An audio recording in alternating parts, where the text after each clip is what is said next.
Bueno, buenas tardes a todos y todas. Mi nombre es Pablo Bonilla Lizondo y para mí es un placer moderar esta mesa de la jornada de investigación del Instituto de Investigación en Senarte, de la Facultad de Artes de la Universidad de Costa Rica. También para mí, por supuesto, es un placer compartir esta mesa con dos personas investigadoras latinoamericanas, internacionales, que por este mismo formato podemos aprovechar estos intercambios, ¿verdad? Que sobrepasan estas barreras geográficas. Antes de presentarlos, bueno, la dinámica, como han visto en estas mesas, es hacer una breve exposición de unos 15 minutos. A los 10 minutos yo les pasaré en un chat privado un mensajito cortés por el tiempo. A los 15 minutos les enviaré un segundo mensaje ya no tan cortés. Pero sí, todavía suficientemente cortés, esperando que evidentemente aquí la generosidad de la palabra es importante para sacarle provecho a estos espacios y para poder también propiciar una buena discusión. En un primer momento nos acompaña la doctora Liliana Cortés Garzón. La doctora Liliana Cortés Garzón nos va a presentar una ponencia que se llama La Casa y el Arte en el siglo XIX en Bogotá, el paso de la colonialidad, de la colonial a la perspectiva colonial. Y Liliana Cortés Garzón es historiadora de la Pontificia Universidad Javeriana, es doctora en arte de la Universidad Autónoma de Barcelona, docente de la Facultad de Arquitectura de la Universidad de América en Colombia y tiene experiencia en investigación en temas de colonialidad e historia del arte no occidental, y también se ha desempeñado como curadora de exposiciones de arte e historia. Después, posteriormente, tendremos a Sebastián Martín Pereira, que es docente, investigador y productor e intérprete, licenciado en música con énfasis en guitarra popular por la Universidad Federal de Integración Latinoamericana en Brasil y magíster en estudios latinoamericanos por la misma universidad en la línea de investigación Tránsitos Culturales, tomando como objeto de investigación el Gualambao. Y su ponencia se titula El Gualambao, disculpen la pronunciación, el Boyere Cultural de Frontera. Ahí después nos ayudas. Pero bueno, Liliana, si quieres, puedes tomar la palabra y creo que tenés posibilidad de compartir, ¿verdad? Creo que ya tienes autorización. Bueno, buenas tardes. Quiero agradecerles a todos, a Pablo, Sebastián, al Congreso, muchas gracias por aceptar esta ponencia el día de hoy. Entonces voy a compartir pantalla. Bueno, listo. Espero que lo están viendo bien. Bueno, la ponencia del día de hoy se llama La Casa y el Arte en el siglo XIX en Bogotá, el paso de lo colonial a la perspectiva de colonial. Pues iniciamos con una imagen que es del Archivo General de la Nación aquí en Bogotá. Es una obra arquitectónica que realizó uno de los grandes arquitectos en Colombia, que se llama Rogelio Salmona. Y esta imagen nos permite analizar, dar como una introducción al análisis de la investigación, ¿no?, que estamos proponiendo. Y pues nos permite decir pues que el estudio de lo decolonial en el arte aborda necesariamente pues un estudio pues de lo colonial, ¿no? Para hablar de lo decolonial analizamos las estructuras coloniales. Sabemos bien que la historia del arte durante el siglo XIX, en especial en Occidente, pues va a utilizar unas categorías formales de análisis con los cuales pues la disciplina, como la historia del arte y en general las artes, pues pretendió clasificar científicamente sus objetos. Esto, digamos que nos lleva a pensar una clasificación del siglo XIX que tiene, digamos, una herencia del siglo XVIII, cuando hacemos esa división geográfica o esa antítesis geográfica y climática entre norte y sur. Y digamos a la dicotomía que se va a generar en el siglo XIX, aquí en Bogotá, en el territorio, digamos, de lo que va a ser el Estado Nacional configurado para más la segunda parte del siglo XIX que para la primera, cuando estamos en los procesos de independencia, ¿no? Entonces, pues lo primero sería decir que el estudio colonial que hacemos de la arquitectura en Bogotá tiene que ver pues con una búsqueda de archivo, y por eso pues la imagen del Archivo General de la Nación, que en relación con las artes nos permite un análisis de las imágenes producidas en el siglo XIX sobre la arquitectura y sobre los interiores y digamos como los espacios habitables y habitados por diferentes poblaciones. Estas imágenes son producidas, tanto las imágenes como los documentos, por diversas fuentes, pero decimos en especial pues que son imágenes muy impactadas quizás por ese origen, digamos, romántico del romanticismo europeo que va a permear las expediciones científicas del siglo XIX aquí en Colombia. Y en Bogotá pues tenemos una idealización un poco, o sea que la imagen ya no podemos, digamos, abordarla como los estudios coloniales la intentan abordar, que es una representación de la realidad, sino que desde la decolonialidad, y por ello el cambio o el giro, digamos, en el análisis, hablaríamos de pues un impacto, digamos, ideológico, o sea, una construcción, digamos, social, imaginaria de la imagen del interior de las casas, ¿no? Que se van a producir en las expediciones científicas que buscan, como lo decía al inicio, pues clasificar científicamente no solamente pues los objetos en términos artísticos, sino también pues como la producción económica que se da pues en el territorio, ¿no? Digamos que para el siglo XIX la colonialidad sigue siendo un patrón mundial que busca en las expediciones tener, pues, afirmar un poder capitalista, pues, de los centros, de los centros hegemónicos en Europa, y que en América Latina, en especial, digamos, en nuestro país, va a tener, digamos, como esta representación, digamos, de algunas de estas imágenes. Ven ustedes, esta es la comisión coreográfica que se da, pues, durante el siglo XIX aquí en Colombia, y que representa diferentes tipos de casas. Primero, pues unas casas coloniales muy europeas, como veíamos en la imagen anterior, aunque los personajes son como, digamos que no son totalmente europeos, pues hay toda una representación de la habitación, como del impacto europeo dentro de la colonización territorial, pero también se representan los indígenas y digamos aquí están como una representación de la mujer india haciendo casabe, pues que es, digamos, un alimento amazónico que todavía se produce hoy en día, y digamos una representación de la vivienda o de la casa, de la habitación, a diferencia, por ejemplo, de esta otra imagen en donde, digamos, hay un eje central que sería indudablemente la casa española, ¿no? Como diría un poco Aníbal Quijano en estos estudios de coloniales aplicados, en esta investigación, pues los aplicamos a la arquitectura y a las artes, diría que la colonización, que la colonialidad es como este conjunto de elementos constitutivos que intentan hacer una imposición racial territorial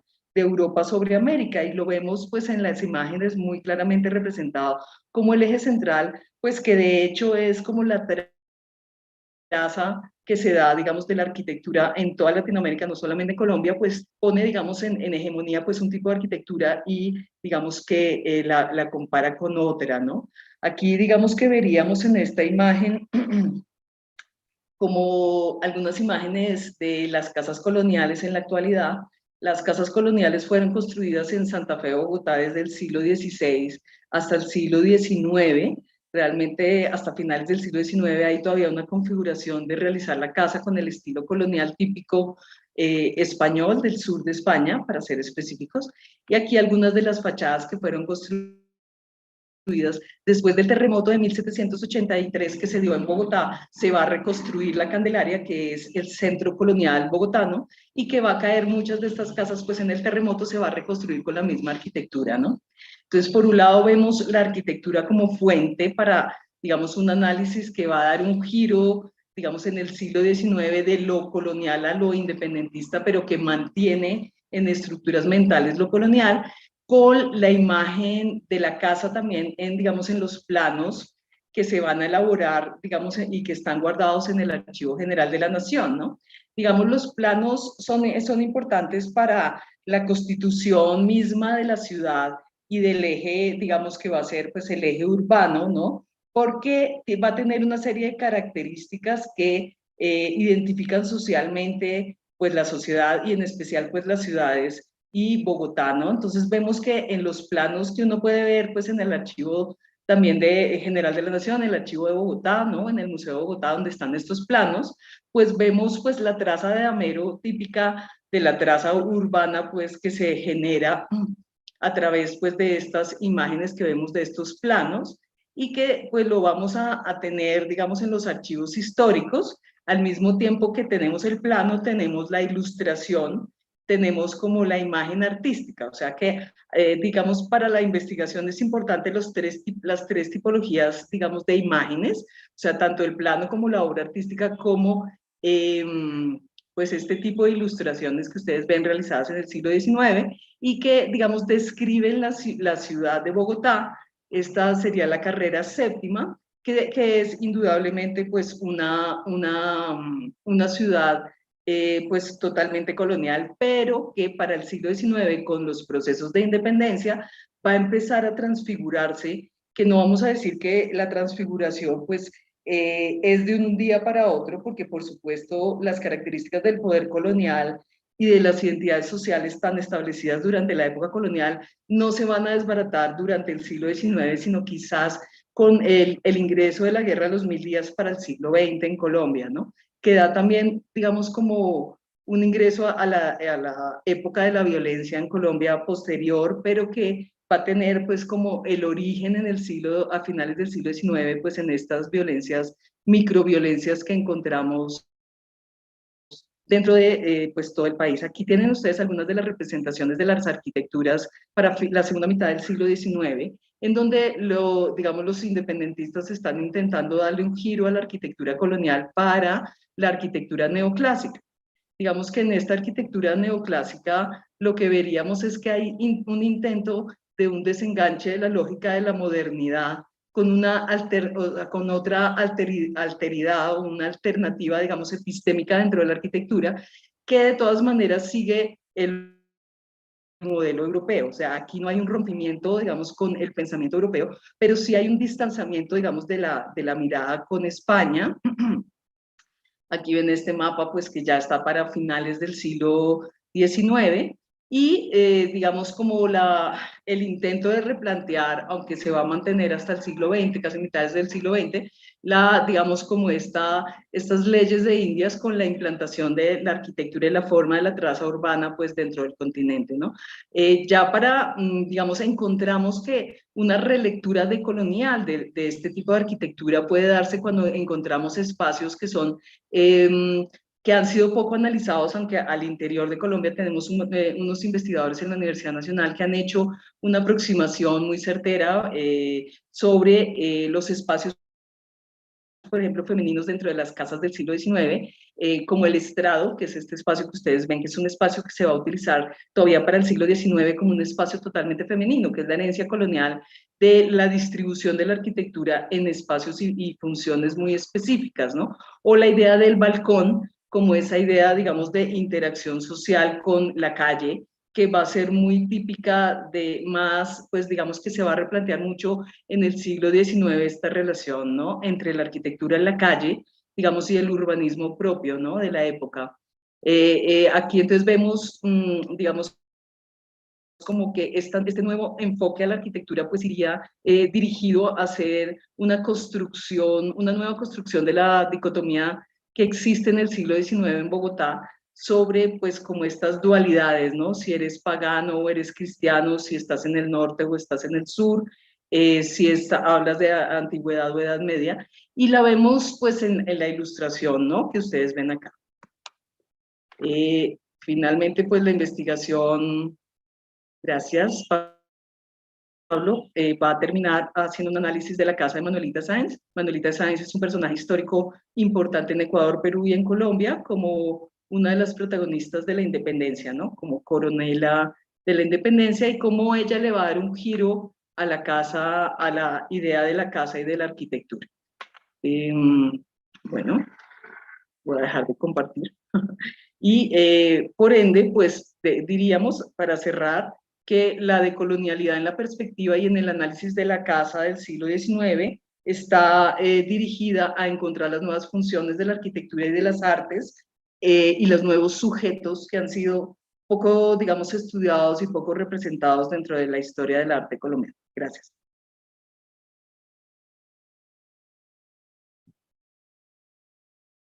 Gracias, Liliana, por tu participación. Les recordamos a todos y todas los que nos están viendo por YouTube que pueden plantearnos sus preguntas por el chat de ese medio para poder posteriormente hacer una conversación, porque sí, creo que hay muchas cosas que podemos desarrollar, ¿verdad, Liliana? Sobre cómo estas lecturas todavía impactan, por ejemplo, nuestras vidas. Y sí me permito rescatar lo importante de esta investigación, que si bien es cierto, está tocando un tema muy poco investigado, ¿verdad? Que tiene que ver con el hogar, con lo cotidiano, y que normalmente la investigación en arquitectura, la más hegemónica, se centra siempre sobre esos grandes edificios, ¿verdad? Esos grandes hitos históricos de un país, y me parece muy interesante abordarla no solo por el hogar, sino por las pequeñas cosas o el arte que representa esos espacios. Bueno, pero sin más, le damos el paso a Sebastián Martín Pereira para que nos comparta su ponencia. Y Sebastián, tenés 15 minutos.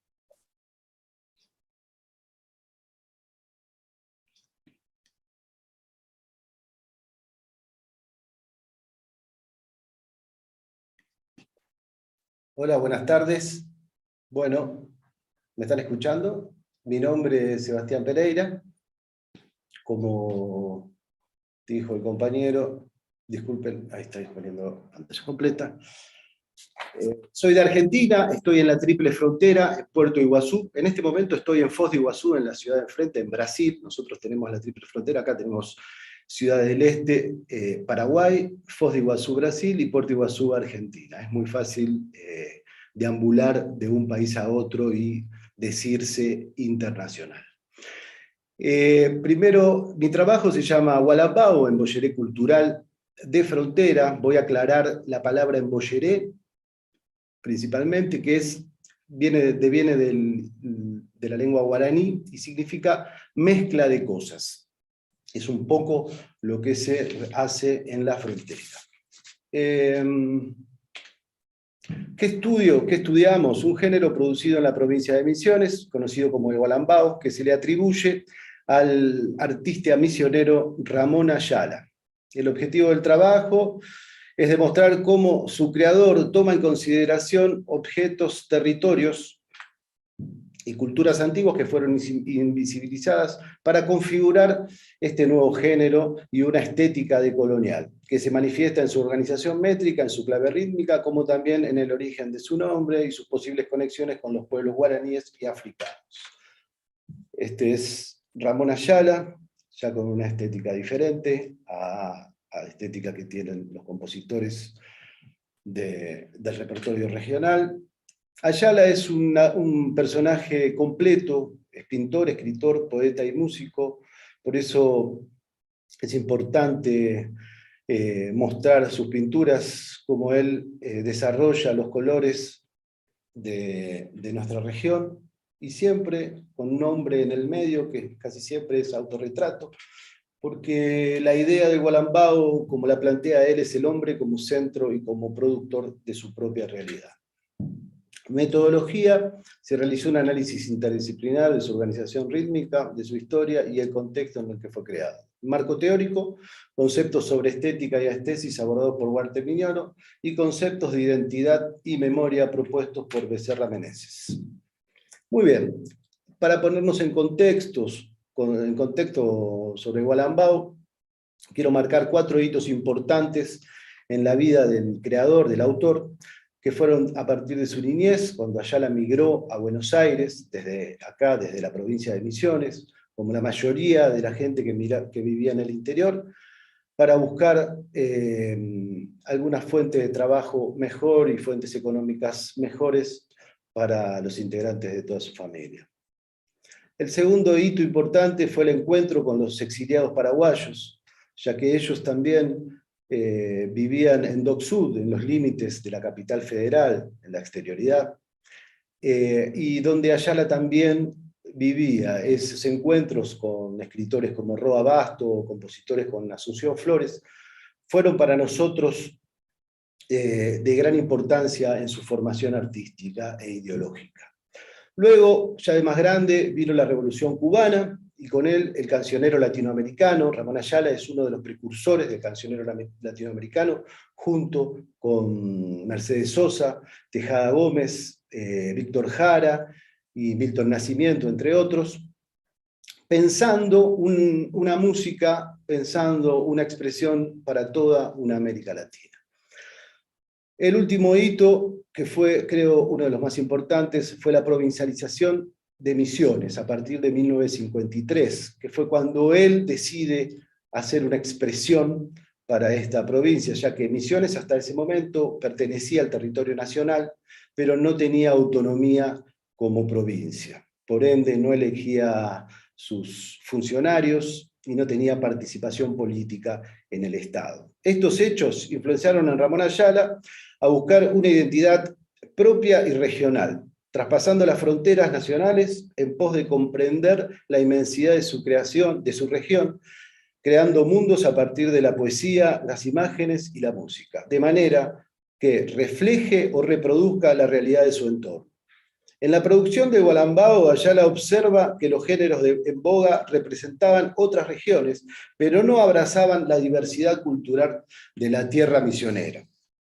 Este pensamiento originó la pregunta que dio el norte a nuestro trabajo, que es, ¿cuál es el lugar que Ayala le asignó al paisaje y cómo significó en el Gualambao cada uno de sus elementos? De este modo, descubrimos que el Gualambao se tenía que analizar como un todo, no solamente como un hecho musical. Nos estábamos perdiendo otros procesos de producción para un nuevo género, y entonces decidimos empezar con esa pregunta, y eso decidimos analizar los elementos extramusicales para poder darle identidad y forma a nuestra investigación. Esta idea nos permitió interpretar su organización métrica, la búsqueda de un nombre, las asimetrías de forma, entre otros, como procesos fundantes en su configuración, en contraposición a los procesos de producción locales y nacionales de la música en el repertorio regional. El análisis interdisciplinar que nosotros hicimos empezó con lo musical, donde utilizamos los conceptos estructurales de William Kaplan, para ver y observar algunas asimetrías que para nosotros tienen que ver con el paisaje del monte, de la selva, que nada es igual, nada se parece, nada se repite. Y como podemos observar, tenemos un antecedente compuesto de 10 compases, junto con un consecuente compuesto de 14 compases. Una asimetría marcada en contraposición a los géneros en boga, como decíamos anteriormente, que era la galopa misionera. Misionerita es el himno nacional, el himno provincial de Misiones, y como ustedes pueden observar, tienen frases simétricas de 4 compases, pregunta, respuesta, al igual que chamamé tradicional, que es un poquito más agrandado porque tiene 8 compases, pero siempre en una producción con un pensamiento simétrico, sin romper también las formas de producción que venían heredadas de Europa, porque la galopa viene del galop francés. Otro de los procesos interesantes en Ayala es la incorporación de uno de los cantos de un tipo de zorzal que habita en la región, construyendo frases melódicas a partir de un motivo en analogía con el canto del ave. Esto, a nuestro entender, le da al género un sentido real de la cultura que quiere representar en su obra Ayala. Sonoridades ancestrales, estética decolonial, nuevas formas de creación musical en contraposición a la producción en el repertorio regional. Lo que nos llamó sumamente la atención fue su organización a partir de una clave rítmica, a partir de una organización métrica no isócrona.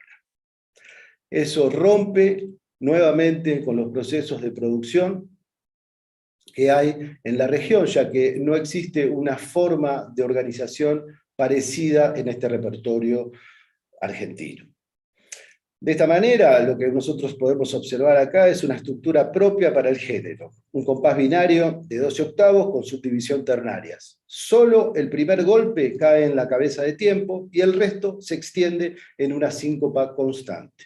Según Ayala, los 3 primeros golpes acentuados intentan reproducir o emular las sonoridades del tacuapú, bastón de ritmo femenino utilizado por la etnia Mbia guaraní en los rituales cotidianos. Vale aclarar que la mujer no puede ser reemplazada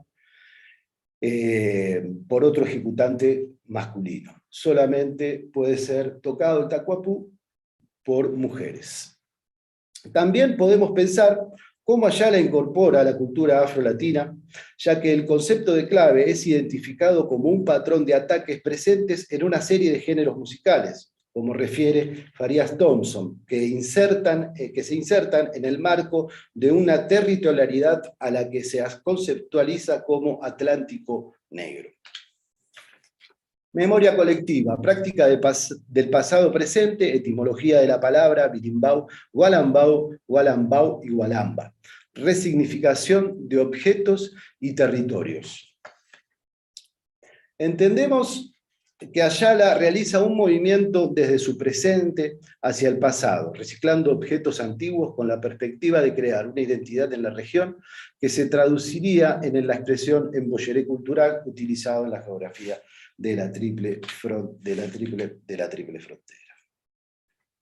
Prácticas del pasado presente.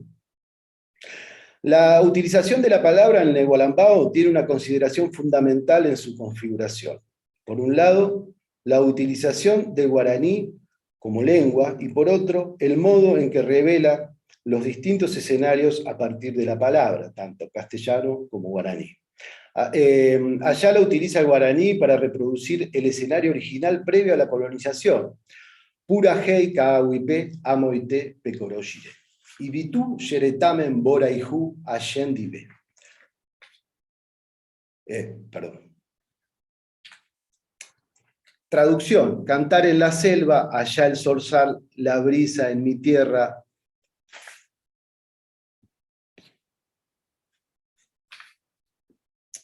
Perdón. Contigo con amor. A contraposición al castellano, con el que se hace referencia al sufrimiento del guaraní colonizado.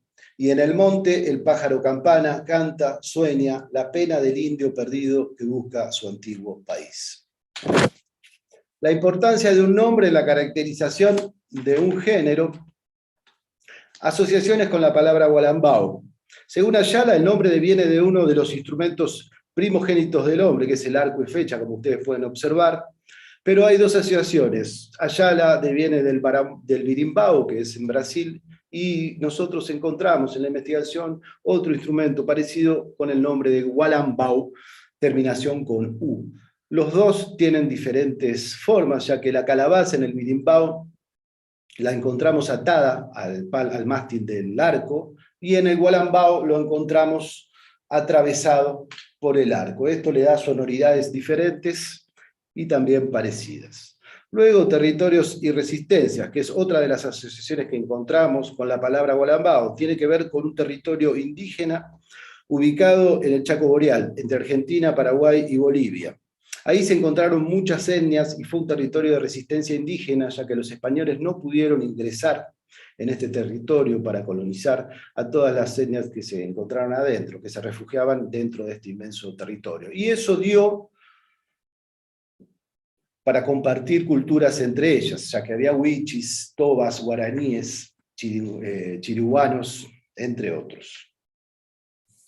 Bueno, de esta manera podemos suponer que Ayala expresa su preocupación por traer a la memoria territorios olvidados, apagados, ocultos, la historia del marginado, el de la exterioridad, trayendo del pasado para resignificarlo en el presente.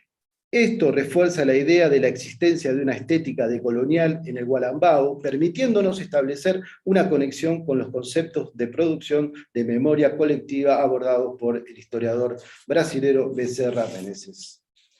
Y como conclusión, podemos pensar que es una nueva lógica en la producción musical de un género. Pudimos observar a partir de una perspectiva de arte integrado, allá le incluye en el Gualambao todos sus oficios. Pudimos desentrañar la complejidad que fue una de las tareas más relevantes del trabajo, percibir y discutir sobre su estética, y una propuesta que nos quedó pendiente, plantear los procesos de simiosis infinitas de Lotman. Esto queda abierto para que futuras investigaciones encuentren más variantes interpretativas del género, ya que es un universo infinito los signos que ofrece el Gualambao. Muchísimas gracias. Pues muchas gracias, Sebastián. Yo tengo así una pregunta rápida. ¿Dónde podemos escuchar la música de Ramón Ayala? Si tenés ahí para compartir un enlace o... Sí, yo tengo para compartir por aquí. Disculpen, pero me pareció que el tiempo iba a ser demasiado traicionero y no quise excederme. ¿Puedo poner un... ¿Les parece que quieren Sí, escuchar algo? tenemos un minuto. Sí, tenemos 2 minutos. Perfecto. Déjame solamente correr esta barra.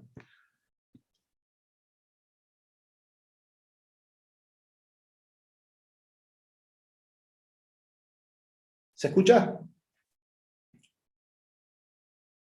No. No, creo que tienes que poner a la hora de compartir audio Perdón. también. Pues, tienes que cerrar el compartir y volver a compartir Ok. el Zoom.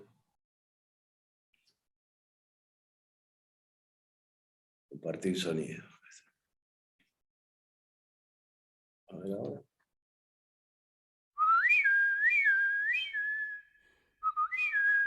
Ahora sí.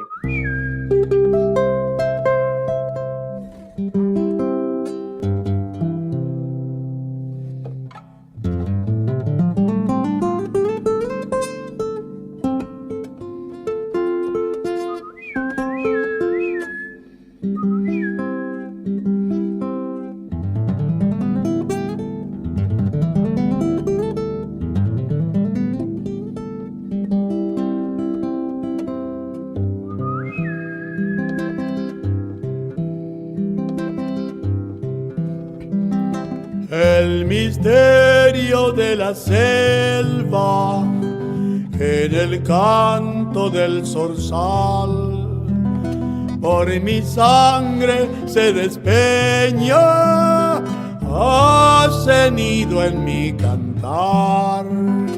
Coro chiré, chiré, chiré, coro chiré, coro chiré. Vuela, vuela, vuela por el monte con alas de viento y libertad. Vuela, vuela, vuela en horizonte de pájaro y duende su silbar. Dame tu pico encendido, que quiero tenerte en mi ser, río y mujer, música que cae al alma en luz, amor del Iguazú sobre mi corazón, latiendo por la piel. Coro chiré, chiré, chiré, coro chiré, coro chiré.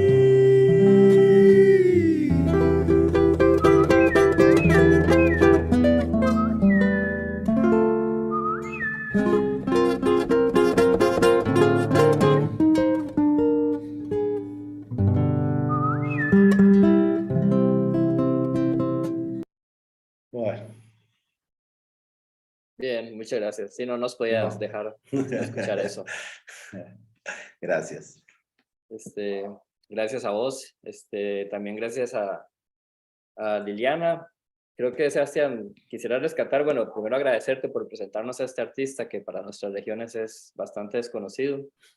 Con las pocas imágenes que vi me impresionó muchísimo, y con esta música pues creo que estamos cerrando de una forma espectacular este primer día de las jornadas, y me parece muy importante rescatar esto que afirmabas de su filosofía como un ser humano en el centro, ¿verdad? Y productor de su realidad, porque creo que tal vez la pregunta que nos conecta con la ponencia de Liliana tiene que ver tal vez con la autonomía, con las formas en cómo vivir con autonomía, ¿verdad? En nuestros pueblos, no en el rechazo al exterior, pero también sino en esto que vos afirmabas de Nayara, en la resignificación, ¿verdad? Cómo apropiarnos de aquello que en algún momento fue opresor. Pero bueno, me gustaría ver si tenemos alguna pregunta de las personas que nos acompañan, o no sé si Bertol o Nelson me pueden ayudar con las preguntas de YouTube. En este momento no hay ninguna pregunta en YouTube.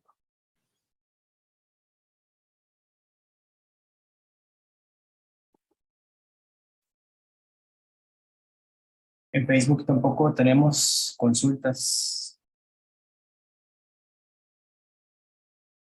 Bueno, quizás yo podría hacer una pregunta. Quería pedirle a Liliana tal vez si podría extenderse un poquito más en su última parte, ¿verdad? Sobre tal vez ese cambio que ella está plasmando. Sobre todo me parece muy interesante la idea del balcón, como ese espacio como de conexión que se graba muy colonial, pero que se ve como desde arriba, o sea, como que uno sale desde arriba. También tiene una connotación política, ¿no? Como asomarse al balcón. No sé si podrías extenderte un poquito en eso. Hay como dentro de el análisis a la arquitectura colonial, diría uno que claro, el balcón es como uno de estos pocos espacios en donde tú encuentras pues esta relación entre el interior del espacio habitado, ¿cierto? Y el exterior, en especial pues para las mujeres que van a tener una gran restricción social para habitar el espacio público, ¿no?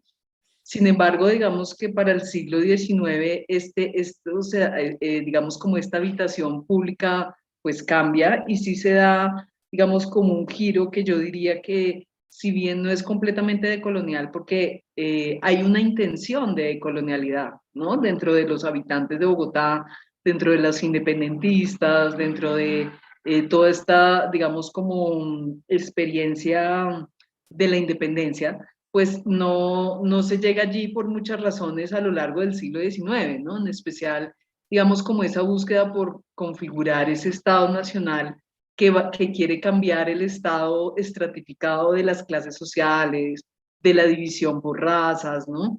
De la división territorial, con ciertos parámetros, pues obviamente eurocéntricos, pues no se llega, pero sí hay como toda una nueva transformación, una nueva habitación del espacio público. Entonces el balcón en el siglo XIX pasa de ser ese único espacio, digamos, como de interacción social, casi que la televisión de la época, pero interactuada, o sea, como con emociones, sensaciones, a ese espacio habitado no solamente por los hombres, sino también por las mujeres, ¿no?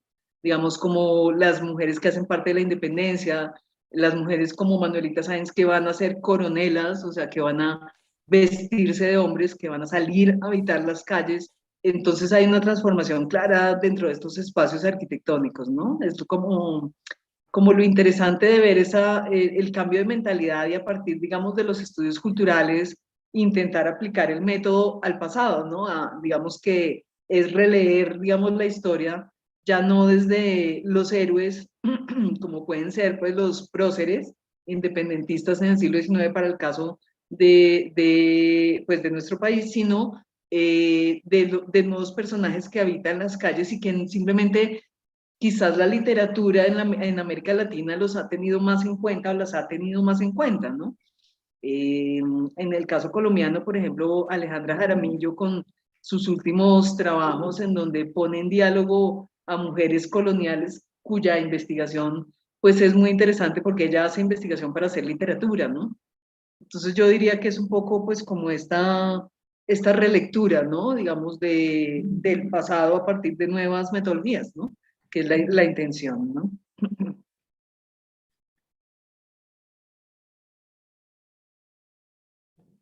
Gracias. Entonces, Sebastián, ¿podrías Sí, dejar de sí. compartir? Tranquilo. No sé si alguien más tiene alguna, te quedaste ahí.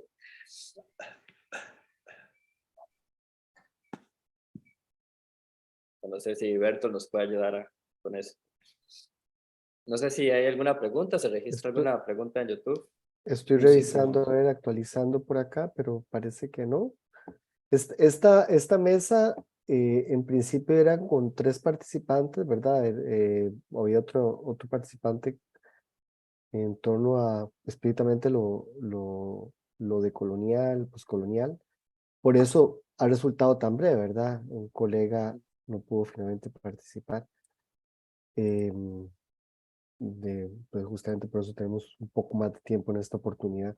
Pero no tengo ninguna, no hay, por lo menos en YouTube, no hay ninguna pregunta de parte del público. Yo quisiera hacerle una pregunta a Sebastián, no sé si es posible, por Claro, tiempos, sí, no sí, sí sé. es posible. No, ¿Sí? ¿Es posible? no, Ok. creo que sí, Pablo, es posible, sí.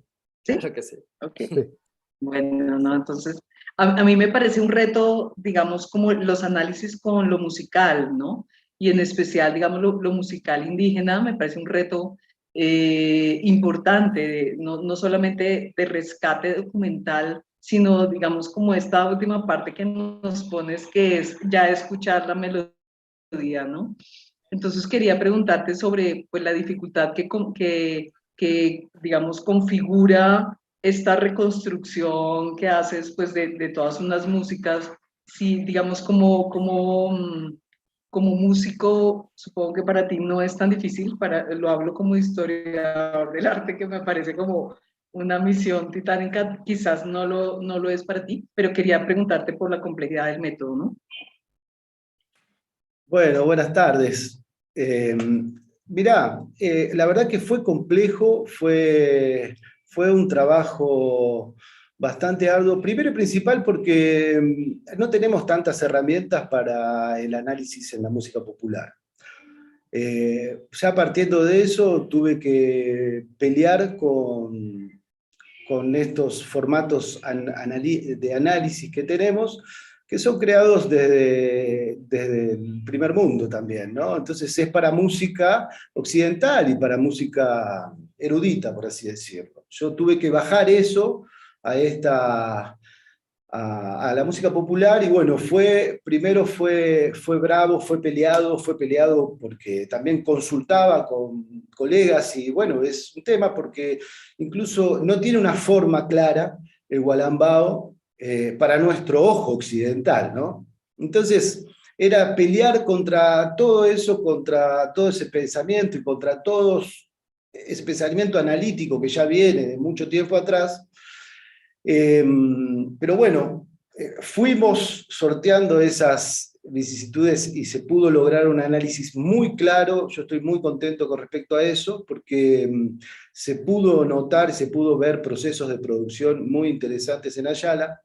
Y por otro lado también la problemática de la estesis de colonial, ¿no? Porque eso de romper con el ojo occidental, ¿no? Romper con esa mirada que nos fue dada desde que el hombre pensó en Occidente. Entonces, romper con eso para presentar ese sentir que tiene Ayala, ¿no? El sentir su región, y de esa manera poder construir este género que hoy en día seguimos debatiendo sobre esto, ¿no? Porque cuesta introducirlo incluso en el repertorio regional. Hay algo cómico que siempre nos pasa entre los músicos, que en el gualambao se trata de facilitar el conteo. Siempre cuando vos le preguntás al arreglador de Liliana Herrero, que es uno de los primeros que hizo gualambao, ellos pensaron en 3x4. Incluso hay otros músicos que escriben el gualambao en 3x4. Y cuando uno escribe el gualambao en 3x4, se pierde la síncopa. Y lo interesante del gualambao es la síncopa. Entonces ese pensamiento que nosotros tenemos ya hace tanto tiempo anclado, ¿no? Ese ojo occidental, con el gualambao vino a tratar de romper, incluso a romperme a mí la cabeza, porque fue un choque impresionante, y bueno, pero yo estoy muy conforme con el trabajo. No fue un trabajo fácil, fue un trabajo difícil, incluso para descubrir ciertos objetos guaraníes que tampoco fueron contados en la historia. Montoya es uno de nuestros primeros historiografistas de acá de Misiones, y él no nombra el bastón tacuapú, Y Irma Roy, que es una musicóloga argentina, plantea que dice, ¿por qué no lo nombra? Y nombra solamente a los instrumentos utilizados por los hombres. Entonces, hubo como redescubrimientos incluso de objetos que quedaron invisibilizados. No sé si... Sí, claro, no, pues claro que explicas ahí un montón. Es difícil, digamos, que volver la música popular en una partitura occidental, ¿no? O sea, yo creo que hay ahí como todo, o sea, como todo un trabajo que es muy interesante, te felicito. Se nota que hay bastante trabajo ahí y muy interesante escuchar la música, ¿no? Muy, muy bonito, muchas gracias. Gracias a ustedes, gracias a ustedes. Solamente quiero agregar una cosita más, discúlpenme, pero que viene a punto de lo que ella dijo al final, que es sobre la partitura. Nosotros pensábamos la partitura como la música, y en realidad la partitura no es la música, ¿no? La partitura es la información que hay de cierta música. Ahí donde comienzan para mí los conflictos entre lo popular y lo erudito. Entonces el Wallenbao nos trajo por lo menos esa sensación, ¿no? Más de sentir la música que de leerla. Sí, es muy interesante esto del estudio del sonido tradicional y la recuperación cultural a través de la música, ¿no? Recuerdo, creo que Marcos López en Argentina tiene una relación muy cercana con este artista, ¿no? Y te quería preguntar un poco las temáticas de las canciones también, porque creo que esas también se vinculan a ciertos estados como de la ensoñación, de lo rural, de esto del campo, ¿no? Ujú. De la relación con el campo. Sí, las temáticas, cada Wallenbao tiene su temática. Tenés el Wallenbao que nosotros escuchamos, que se llama Coroshiré, que es a partir de la analogía con el canto del zorzal. Después tenés otro Wallenbao que se llama Amanecer en Misiones, que habla de toda la tierra misionera y del amanecer, ¿no? Después tiene otro que habla de bailando el Wallenbao, cómo se baila el Wallenbao y las sensaciones que hay en el baile. Después tenés otro que lo hace para Andresito Guasurari, que fue el guaraní adoptado por Artigas, que defendió las fronteras de los paraguayos, de los franceses y de los portugueses, que fue muerto en Río de Janeiro, en toma por los portugueses. Y después tenés otro que dice, que se llama La Voz del Monte, que quiere traducir, que fue la poesía que yo leí ahí en guaraní, que quiere traducir un poco todo ese sentir del guaraní. Y bueno, y así, cada Wallenbao tiene su propia temática. Eso es lo interesante. Y ninguno se parece al otro. Entonces, por eso también la ruptura con la producción regional. Pues bien, muchas gracias a todos y todas por acompañarnos. También saludamos a todas las personas que nos siguieron por YouTube. Y para nosotros ha sido un placer estar en esta, bueno, para mí en especial, estar en esta mesa y compartir con ustedes. Y esperamos que nos sigan acompañando en el resto de jornadas, en el resto de días, que se mantengan conectados y conectadas y nos estamos viendo. Un abrazo. Gracias por Gracias. todo. Muchas gracias. Chao. Un abrazo. Chao.